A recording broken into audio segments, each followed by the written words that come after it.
right? Tell me that you did not squat today, and then I'm going to say you laid in bed all day, right? All right, you squatted to get up off the toilet today. You squatted to get up off the couch today. You squatted to get off that chair, right, from your desk today.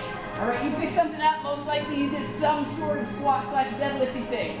All right, all these movements are fundamental to who you are as a human being. Okay, we have to refine them and make sure you're doing them right so that from here you can transfer that out to the real world. Okay, that's what we're looking for, right? We're looking to keep you safe, make sure you know how to get through those positions, so therefore when you're picking up that bag of dog food, when you're picking up your kid, when you're doing whatever you're doing in those certain areas, that you are equipped to deal with whatever stress is going to be put on your body. Okay, so again, we start with the air squat. A good air squat looks like this. Do it, Ange. She's good at squatting. It's like a marble. You guys see that? It's beautiful. All right, turn and face them.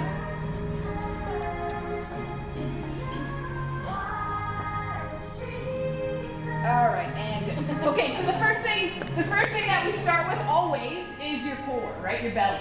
All right, now when you do this, again, you've got to maintain a good core positioning as you go through whatever we ask you to do. Right, you walk in the door, you get yourself set up here. You walk out the door, you maintain that position as much as you can, okay? And what does that mean? All right, so again, Angie's gonna be getting herself into a good neutral position in her shoulders. From here, she's gonna connect her chest into her hips, okay? So she's gonna kind of connect in here, she's gonna squeeze her butt nice and tight. All right, and the way that you guys are gonna do this, we're gonna put hands on right away. And you're gonna put your hands, right? So one hand right underneath your chest, go ahead and do it. Right at your ribs. Okay, you're gonna take the second hand, you're gonna put it at the small of your back. I want you to squeeze your butt and push those two things together. Okay, do you feel that tightness that just happened in your belly? All right, that's how it should feel always. All right, the other way that I kind of explain this to you is if I were to go punch Ange in the belly, what is she gonna do? She's gonna kind of contract that area. All right, and again, that position of being like, I gotta brace myself is kind of the position that we're kind of looking for. Okay, does that make sense? So you're gonna connect your chest into your hips, butt's gonna stay nice and tight, and that's your belly. Okay, again, like you should be able to do this all the time. Your belly should be on 15%, 20%, 30% all day. Right? If I lose this, I get myself into most likely what's called a hyperextended position, which looks like this. All right, again, not that kind of show.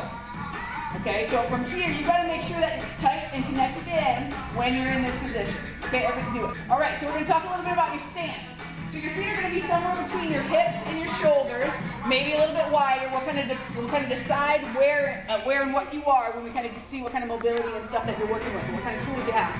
Okay, from here, all right, she's already got her belly in, right, tucked in there. All right, she's got herself in a position, a good starting position with her feet.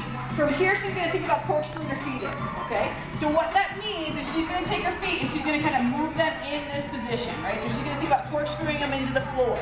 All right, her toes are gonna still stay where they are, and some of you may be straight, some of you may be slightly out, and we'll again kind of adjust that as we need to.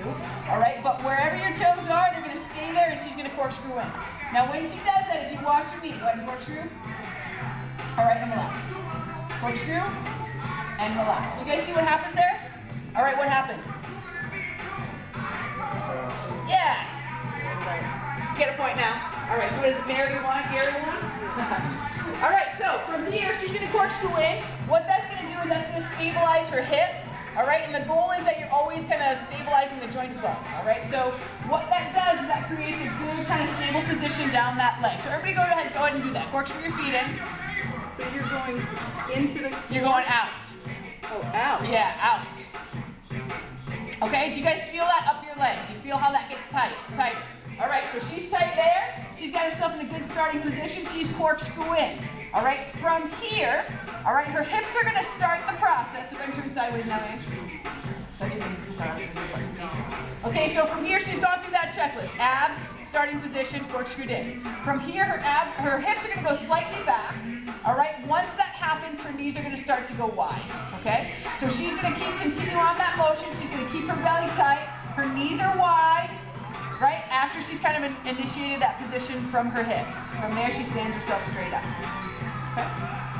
So hips start the movement slightly, but it's like a bop-bop, right? So hips slightly back, and then you get yourself in that position with your knees, right? If you've corkscrewed in, they're gonna just track where they need to go. Okay, if you lose that stabilization in your leg, then we might have some problems, and then we'll talk about that when we get there. All right, but if you've kind of created that stability in your hip and in your leg, then those knees are going to track most likely where they need to go. Whatever the range of motion your knees take, all right, and we'll talk about a good range and a bad range here in a second, but whatever range they take, they need to take the same range on the way up. So as she goes down, do you guys see how they tracked? Okay, they should be only over your toes, very limitedly in front of your toes. Okay, we'll talk about, again, that's kind of an individual thing. We'll talk about that kind of if we need that. Now, as she comes up, they stay in the same position. You guys see that? So go ahead, Ange. Same track on the way up. So they track out, they track in on the way up. Now, what happens a lot of times is we get ourselves in this position. Can you collapse in on the way up? Yeah, I don't ever want to see that. Okay, and if I say you're collapsing in, that's one of the things I mean. All right, so again, when I say push your knees out, all right, I'm talking to you guys that collapse in, and I'm not necessarily talking about your knees, I'm talking about stabilizing your hip. It's just easier for me to say knees out versus, hey, stabilize your hip, which stabilizes your knees as you come up from the bottom of that position. Right, makes sense. So push those knees out as you come up, so go ahead, Ange. So same track as you go back up. Okay, go ahead, another set of 5.